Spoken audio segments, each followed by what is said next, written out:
Добрый день, я являюсь госслужащим, у меня на депозите 1 200 000 тенге. Могу ли я их снять? Добрый день.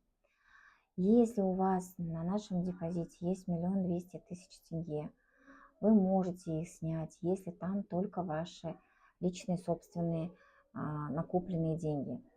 Если же вы туда положили с пенсионного фонда деньги, тогда эти деньги сначала нужно будет отказаться, получается, вернуть их обратно в ЕНПФ, и остаток ваших средств, которые есть у вас на депозите, вы можете их, конечно же, снять.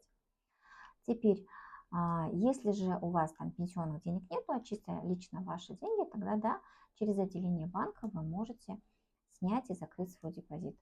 Либо частично получается снять, получается посредством операции деления, а можно будет это сделать в приложении нашего банка.